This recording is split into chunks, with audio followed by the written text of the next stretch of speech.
They were told the paint was harmless, and to keep a fine point on the brush, some of them were reportedly told to shape the bristles with their lips.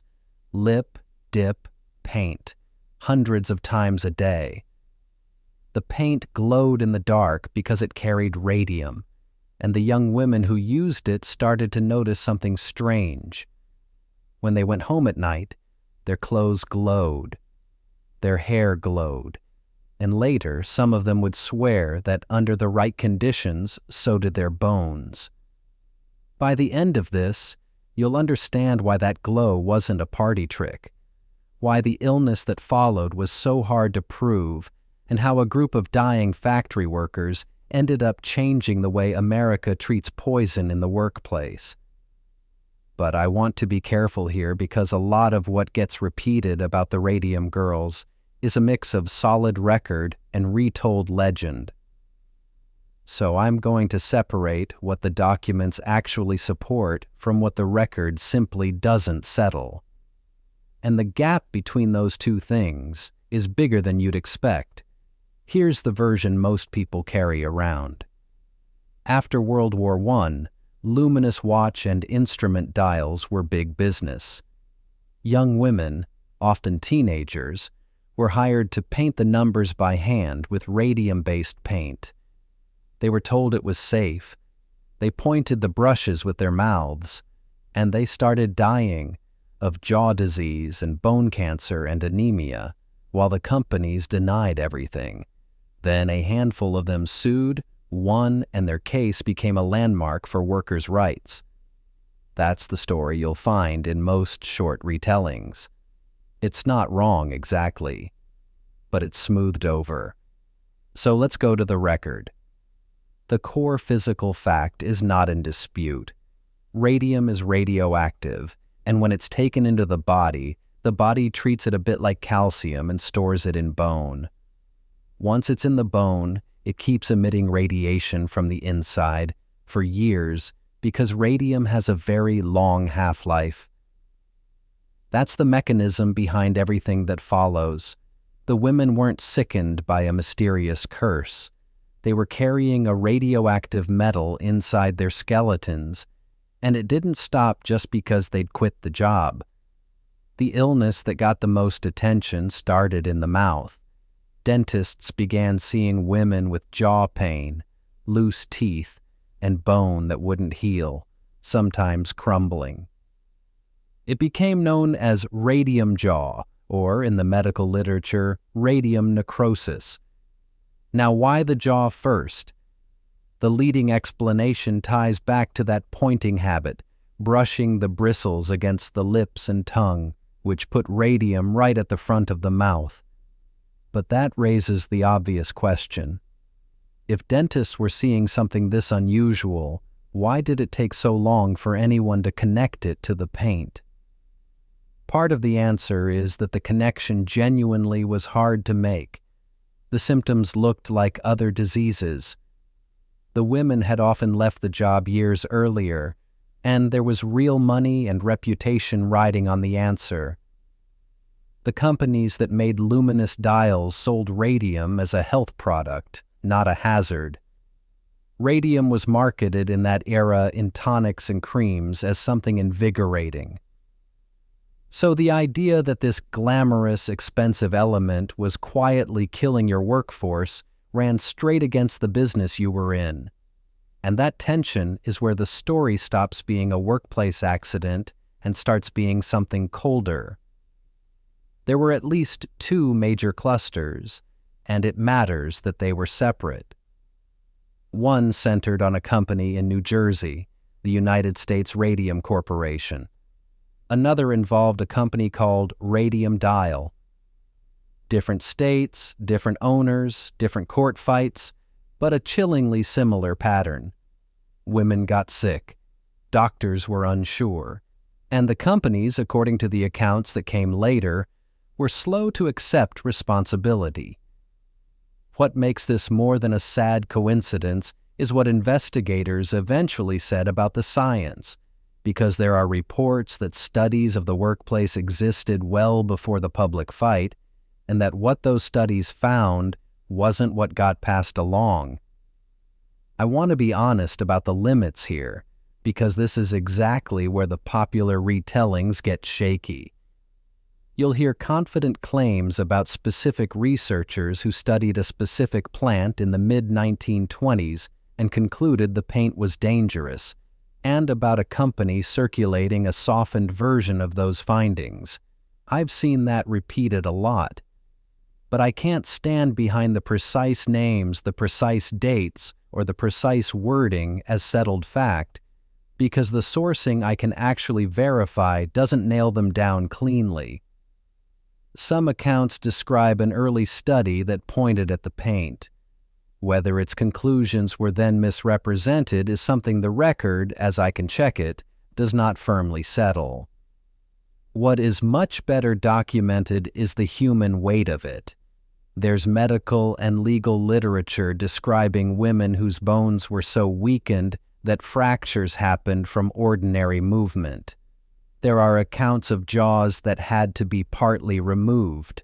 There are descriptions of severe anemia and of bone cancers appearing years after exposure, and crucially, there are records of physical measurements. Because radium keeps emitting radiation, investigators could actually detect it in the women's bodies and in their remains. That's the detail that made denial so hard to sustain. You couldn't argue the radium wasn't there when an instrument could pick it up. Then came the lawsuits, and this is where the women stop being victims in the record and start being the ones driving it. In New Jersey, a group of the dial painters sued the company. Their case drew national newspaper coverage, in part because several of the women were already visibly, terribly ill by the time it reached the public. Widely repeated accounts say the case ended in a settlement in the late 1920s. I'll flag that the exact settlement terms, the yearly figures, the lifetime medical coverage are stated very confidently in popular versions, and I can't fully verify those specific numbers, so treat the fine print as reported rather than proven. The second fight, tied to the radium dial workers, is often told through the woman who became its public face, remembered in many accounts as leading the group even as her own health collapsed. Those retellings describe her testifying while gravely ill, and the case grinding through appeals. Again, I want to be straight with you. The broad shape, sick workers taking a radium company to court and winning recognition, is well attested.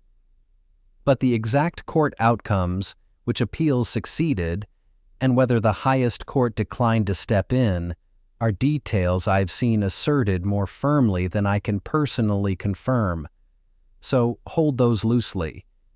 So what really happened, stripped down to what holds up? Young women were employed to paint radioactive dials. They took radium into their bodies, where it lodged in bone and kept irradiating them from within. Many developed devastating disease, and at least some of them fought back in court and forced these companies and the public to face what the work had done. That's the solid core. Not a ghost story, not a single tidy villain, but a genuine industrial poisoning where the science was knowable, the harm was real, and proving it in time was brutally hard. Now, the part this channel exists for. Why did it stay quiet for so long? And why do we tend to forget the messy parts? Start with the incentives. Luminous dials were profitable and radium was expensive, so admitting the paint was toxic threatened the whole product. Then there's how disease worked here.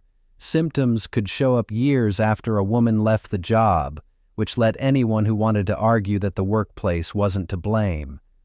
And the workers were mostly young, working-class women, the kind of people whose complaints at the time were easy for institutions to wave off. There's also a quieter reason the sharp edges get sanded down over time. The clean version, brave girls, evil company, courtroom triumph, is easy to tell and easy to share. The real record is full of uncertainty, competing studies, and outcomes that don't line up neatly, and uncertainty doesn't travel well. So the legend hardens, the caveats fall away, and we end up remembering a fable when the documented truth is actually more unsettling because it shows how long real harm can hide behind doubt when nobody with power wants to look. But the effect that outlasted all of it is not a legend. The Radium Girls episode is repeatedly credited by historians and safety writers as a turning point for occupational health in the United States. It fed into the idea that an employer can be held responsible for slow, invisible poisoning, not just sudden accidents. It sharpened the concept that some diseases are caused by the job itself, and it's part of the long backstory to the safety and toxic exposure rules that people still fight over in courtrooms today, which is exactly why the story keeps resurfacing. So, what's still genuinely unsettled? Quite a lot, honestly. The precise early science who studied which plant, when, and what exactly they concluded is murkier in the verifiable record than the confident retelling suggest. The exact settlement figures and court outcomes I flagged along the way are reported rather than nailed down. Even the total number of women harmed is hard to state cleanly because illness spanned years and record-keeping was uneven. The record does not settle these details, and I'd rather tell you that than hand you a number I can't defend. Here's what does hold, and what I'd want you to keep. A group of ordinary young women, dismissed and doubted, made an invisible poison visible, and in doing so they helped force a country to admit that a job can kill you slowly. The glow was never the point. The point was that it took people dying to be believed. Next time, another story where the danger was known long before anyone acted on it, and the paper trail proving it sat in a drawer. If you want that one, subscribe, and I'll take you into the file.